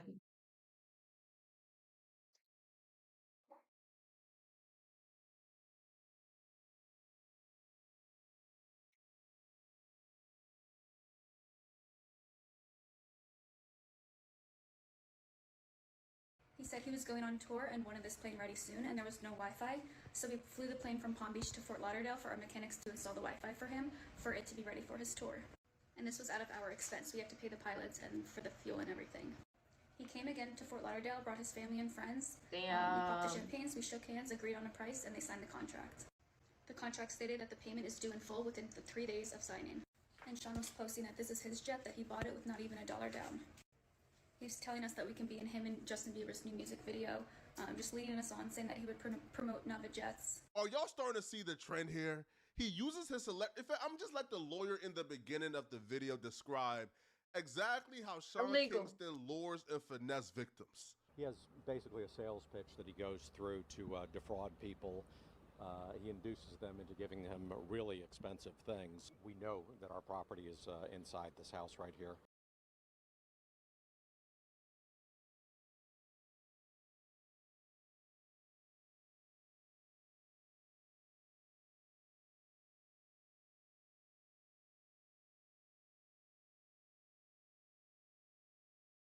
So as soon as the raid takes place, we're going to have a crew of people in there to deassemble it and take it back to its rightful owner. Whole time they thinking they about to get paid. Sean Kingston trying to finesse him to let him get the jet in exchange for promotion. Sean, you a cold dude, Sean. So, does he think? Wait, I'm confused. Did he just steal a jet, or is he renting the jet but didn't pay for the rental? I mean, both are bad, but one's worse. And just a bunch of crap. Because who's When lying? the third day came and the payment was due, He got a went license? ghost and they blocked us. They said it was our obligation to help find them a plane since the plane wasn't ready. There was no Wi-Fi installed, but we were trying to help them for 3 weeks to sign the contract so the plane would be ready in time for him to fly to Vegas for his show. But then I googled Sean Kingston, and this is what he does. He's a con artist, and he's a scammer, and he scams people. He was stealing jewelry in New York City, and just at the end of the day, he's not a good person. And I just don't know how you could do that to someone when That's the your contract problem. was signed. You should have Googled him firsthand. Listen, man, I'm not saying don't finesse, bro. I'm just saying, bro, just keep your mama out of it, man. But he didn't keep his mama out of it. When the trial started, we got access to text messages and other things that truly showed how Sean Kingston got his mama involved and how she was actually warning him not to do the things he was doing. Alongside his mother, Janice Turner, also charged with conspiracy to commit wire fraud and more. You didn't need to run like that. We heard from Turner herself in court. We heard from case agents from several victims who claimed they were all swindled out of high-dollar luxury goods. Where are they running? Things Because like this we don't know colossal who they are. TV, a bulletproof Cadillac Escalade, even hundreds of thousands of dollars worth of watches from jewelers, and then given phony wire transfer receipts to allegedly big-ass try and house. convince All he had them to do was that sell they've it. been paid. The items all seized in a raid on their Southwest Ranch's home. In closing arguments, federal prosecutors shared dozens of text messages between mother and son as proof. Specifically, mom worried he had no money for all these jewelers, writing, "What's up with you and all this jewelry, bro? Focus on your craft," according to prosecutors. He responds in another message, "Mother, you don't listen to me, and I told you to make a fake receipt." She says, "Please screenshot and send it to him." The defense saying that some of the payments were made, some of the goods were given back, but prosecutors are arguing that doesn't change that this happened. There are Stupid. If you're 33 gonna do a crime, don't do it fake over receipts text. of wire transfers. We're gonna wait and hear what that jury says. It's got to be unanimous. I can't even begin to boggle my head around this. This is odd behavior. This is very odd, bro. If you don't have the money to pay people, then why take the items? You know beforehand you don't have the money. So then why continue to buy luxury things? Yo, this man was disgustingly spending money, bro, that he didn't have. This man bought a $100,000 TV, bro. Excuse me? I can understand, bro, falling behind on your bills, right? Falling behind on things like rent, the water bill, the light bill. But you're falling behind on jewelry, on a $100,000 TV. Outrageous. Makes no sense. Who is he buying these things for? Because who is checking for Sean Kingston? I mean, or maybe that's why he is buying stuff, because he wants someone to check for him. Falling behind on things that you cannot afford, and you're going into the purchase knowing you can't afford it, and having your mom create fake wire transfers and fake receipts so they can think you paid them to get the items in your possession when you didn't, and then you run off with it. Bro, you're trifling. Now, all the people who we just mentioned earlier in this video, they all came to court to testify. Right now at 5:30, rapper and singer Sean Kingston back in court today for day 3 of his federal fraud trial. And more of Kingston's victims are taking the stand today, describing how they say they lost money in various business dealings with him. Local 10's Roy Ramos is joining us live in Fort Lauderdale tonight with the latest from the courtroom. Roy? Christy and Louie, today we got a chance to hear from a car salesman, a luxury watch salesman who say they were both duped by Kingston and his mother when they were provided fake wire transfer receipts and never paid for their products. About what happened in court today? Singer Keshawn Anderson, better known by his stage name as Sean Kingston, and his mother, Janice Turner, back in the downtown Fort Lauderdale federal courthouse for day 3 of their trial. The two now facing multiple federal wire fraud charges, prosecutors say, stem from allegations the pair would falsify payment documents as a way of defrauding businesses and people out of luxury items like $115,000 colossal TV, high-priced watches, and vehicles. What does he watch? Wednesday, the government calling car salesman Andre Bush to testify, who claims to have met with Kingston at his Southwest Ranches rental home to sell him a Cadillac Escalade. Bush testifying he was given a fake wire transfer receipt and never received the funds, but when he attempted to take the luxury SUV back to the dealership, he said Kingston became aggravated and refused to release it. Only after receiving a down payment of $20,000 was the vehicle left at the home. The defense arguing multiple payments were made to the dealership totaling $70,000, and because the SUV was ultimately taken back to the dealer when his home was raided by Broward Sheriff deputies, Kingston was the only one who lost in the deal. A luxury watch salesman from Mazal Jewelers testifying he released a $285,000 watch similar to this one when he said he was promised future celebrity clients. It was only after that salesman, too, allegedly received a fake wire transfer receipt, he said, he realized he was being scammed. He was obviously found guilty. Now, catch this, okay? So apparently he broke down in court when they was found guilty, all right? He broke down in court. His mama, for some reason, which I don't know why, she was taken into custody. He was allowed to come home to await sentencing, but she was taken into custody. I still don't know. Okay, see, that's why I thought his mom was the one like the head in charge, because she wasn't allowed bail. Like what else would be the reasoning behind that? But the text messages suggested something different. Like the text messages that he showed suggested that she was trying to tell him, like, you shouldn't be doing this. But if his mom got more time, doesn't that mean she did more stuff? I don't know why that is. But when the officials was taking away his mother, he tells them, protect my mother as they face a decade in prison. Bro, it's nobody's job to protect your mama but your own. It's your job to protect your mama, bro. And you put your mama in harm's way. After literally causing all of this, he took to his Instagram after court to say, lately they've been trying to break me on the daily. Now, check this out. While his mama is in a cold jail cell right now, he takes to his Instagram. Now, if you look in the bottom right-hand corner, you'll see that tiny, tiny image right there. Mm-hmm. So catch this. So I screenshotted it and blew it up. So while his mama is rotting away in a cold, cold prison cell, Sean Kingston is promoting a new song. Bro, you gotta be a special POS, bro. You gotta be a special POS, bro. You promoting a song after you are the reason why your mama is currently in a jail cell facing a decade in prison. I just own my son, your bro. mama is of the age right now. I think she's in her 50s. She might. Maybe 60. She's in the age range right now, bro, where your mama could possibly die in jail. Yeah. Bro. And you are out here promoting a song. Don't be like Sean Kingston, man. Don't be like, yo, this dude is ridiculous, Good advice. Bro. Y'all let me know in the comment section, what do you guys think about this? All right, do you guys feel like Sean Kingston is to blame for his mama? All right, do you guys feel like a decade is good enough? Let me know, okay? And if you're still watching, click on this video here somewhere on my screen to find out why a very reputable 60s members is upset. That was a good video. I need to look into it some more because it doesn't make sense why his mom would get more jail time or get denied bail unless she already did something. Like maybe she had a maybe she had priors or something. Maybe that's why. Hmm. All great questions. We at the 2 hour mark, but the first half ain't fucking count.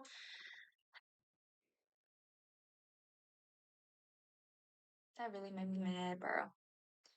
But I'll probably get on stream later this week so we can watch those videos then. Cause I want to watch Tommy G's investigating the hidden secrets of Area 51. I think that'd be a good one. But yeah.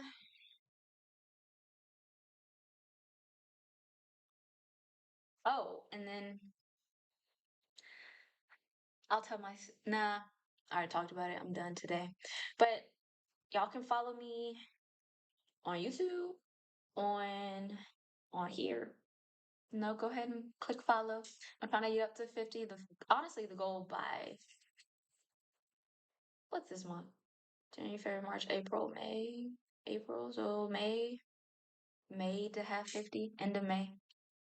That's what I'm making on. So if you watch this, hi, follow.